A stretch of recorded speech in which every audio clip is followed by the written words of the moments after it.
I'm Sallyann Roth. What I care about most in this world is creating conditions for people who are alienated from each other for all sorts of reasons to meet and to have experiences of knowing each other and feeling known. The context in which I have done quite a lot of this work is the Public Conversations Project, where our work is to bring together people who are violently opposed to each other, who are positional, taking opposite positions on issues that tear at the fabric of public life, that invite us to polarize instead of to find ways that we can connect to work together. That work has been going on since 1989, and we've worked on issues such as abortion, sexuality and homosexuality in a number of faith communities. Most recently, bringing together people who have used mental health services and been restrained, and people who are developing new policy for mental health services around issues of restraint. This is a very small sampling of the number of issues that we have addressed. And what's common in all of them is a process, a kind of process that we engage in. If I were to talk about my exact small passion right now, I would be telling you about the ways in which I brought that process to family members in which people are estranged from each other, either estranged in the sense of not talking to each other for 20 years, or of seeing each other across a crowded room and turning their backs and making sure they say, "Oh, hello, how are you?" without actually making a human contact. That process of dehumanization is the same, whether it's happening in a family or whether it's happening around positionality on hot public issues. What's also not exactly the same but quite similar are ways to approach helping people get ready to have a conversation that is very unlikely and that they probably have not believed is even possible. And there are some things that my colleagues at PCP and I do at any level of this work that really carry over. So if you'd find that interesting, I'd go on. Yeah? Okay.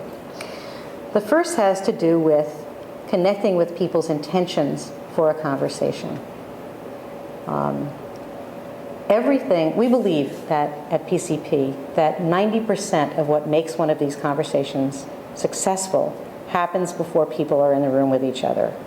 I personally have a policy that I never agree to meet with people who are alienated from each other in any fashion unless a huge amount of preparation is done. And the preparation includes several things. One is conversing with people so that they become extremely clear about what their intentions are for the conversation. Primarily relational intentions, but also sometimes other intentions. Now, all of us are multi-intentioned. We have many, many intentions and many purposes in life. Most of us are quite aware of our immediate intentions. What do we want to happen now? I want this person to stop yelling at me. I'm tired of being interrupted when I'm trying to get my point across. Everybody can very easily name an immediate intention. But we also have superordinate intentions that are well beyond those that are immediate. And sometimes we have shared intentions, even with people who we're in a dispute with or alienated from. So a big part of any preparation that I do has to do with talking with people in such a way that they become very clear about their intentions, more clear than they even knew they were before the conversation. For example, on the abortion issue, in those conversations, the opponents were very clear that they had the shared intention of wanting to tone down the public debate because it was dangerous. People were being murdered. This is following a very unfortunate event in Boston. But when we spoke to them individually, they also had intentions that I would call superordinate. One person was crushed that she hadn't said to another person, "I'm sorry for your loss," after one of these murders. Another person said, "I have grandchildren, and I'm worried about the kind of world that they'll enter into, that they'll grow up in, if we don't find a way to tone down this debate." And it is through conversations with people in which they develop a larger intention than they even might have known they had for having a conversation and doing the difficult work of reaching across a divide, that people are able to make commitments to converse differently. Now I'd like to say a couple of things about those kinds of commitments.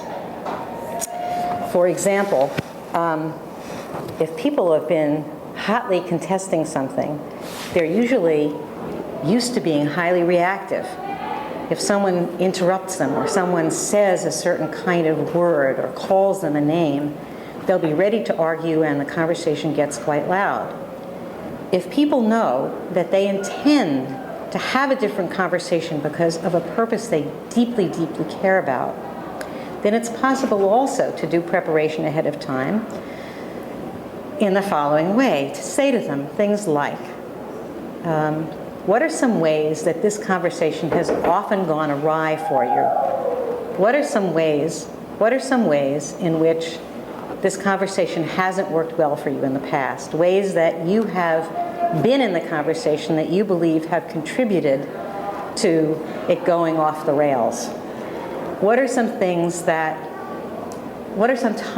you've had a conversation with somebody that could have gone this way, and you have restrained one of your ordinary ways of being, or you have activated another way that you have of being that's actually made it possible for other people to hear what you had to say and to be convinced, truthfully, that you are genuinely interested in what they have to say? What are some ways that you've been with each other that have reduced reactivity of yourself and the other person? What would it take? What kinds of agreements would we have to have for this meeting in order for you to feel that you would be supported in bringing forward the parts of yourself that know already how to have the kind of conversation you want, even under difficult circumstances? What are some of the conditions we could create that would allow you to keep awareness of what you care about and not to get sidetracked by some old pull to another way of operating? So we ask people those questions.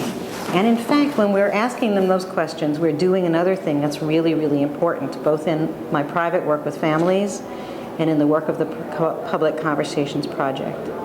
We're using those questions to develop a collaborative stance with the people with whom we work, no matter what side they're on, no matter how we might vote. We're collaborating around the creation of conditions that will support people being able to, or increasing the likelihood that they will achieve their own relational purposes.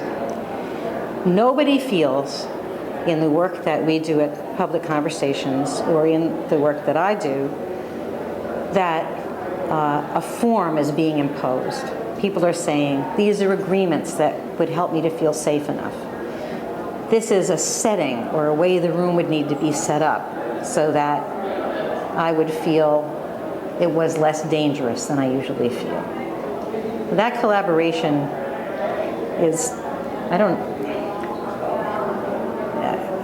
what's the sound situation? Yeah. Should I keep going? Okay. I'd like to say a little something of the history of PCP and this issue of collaboration. PCP, not meaning the drug, but Public Conversations Project. We didn't start out knowing we were creating a collaborative approach. We started out with a genuine wish to make a difference in the world. That was the beginning.